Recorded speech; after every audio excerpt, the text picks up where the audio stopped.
যুক্তিগত অসঙ্গতির জেরে রাজ্যের বহু ভোটারের নাম বাদ পড়েছে এসআইআর এর চূড়ান্ত তালিকা থেকে। ট্রাইব্যুনালে আবেদনের লম্বা লাইন সল্টলেকের এসডিও অফিসে।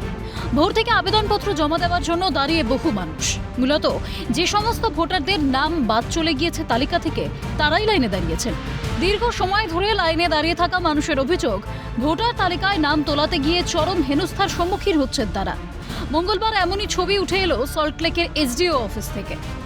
আমার 3 বছর হচ্ছে, মানে ভোট দেওয়ার বয়সটা হয়েছে 3 বছর।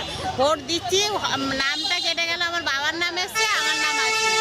ফ্যামিলির ভিতর বাবার নাম এসছে, আমার নাম ফ্যামিলিতে বাবা আসতে গিয়ে আমি কি আলাদা নাকি?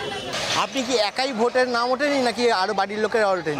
আমার মানে বাড়ির মধ্যে শুধু আমারই উঠিনি, আর বাড়ির সবার ভোটের নাম উঠে গেছে। এই আমি মানে ভোট 4টের দিয়ে এখানে দাঁড়িয়েছি লাইনে, অনেক কষ্ট, না খাওয়া না দিয়ে আমার এখানে ভোরবেলা দিয়েছে কাজ কাম, মানে কাজ। আপনিও তো সকাল দিয়ে দাঁড়িয়ে আছেন। হ্যাঁ, আমিও সকাল দিয়ে দাঁড়িয়ে আছি। হ্যাঁ, ভিতরে গেলাম, ভিতরে কোনো কাজ হচ্ছে না, খালি কাগজ দেখছে, স্টম্প মেরে ছেড়ে দিচ্ছে।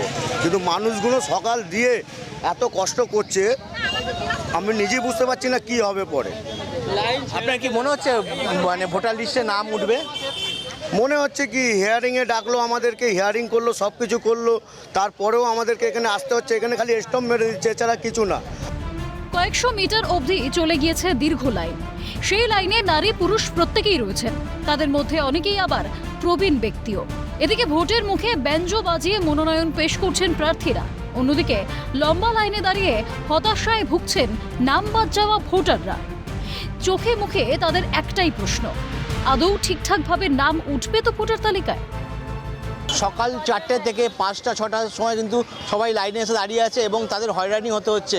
এই কিছুক্ষণ আগেই কিন্তু এসডিও অফিসে তাদের ভোটার লিস্টে নাম ওঠানোর জন্য তাদের ডাকা হয়েছে এবং তাদেরকে কিন্তু এই মুহূর্তে 10 জন করে নিয়ে যাওয়া হচ্ছে। শুভদীপ মান্না, ক্যালকাটা নিউজ।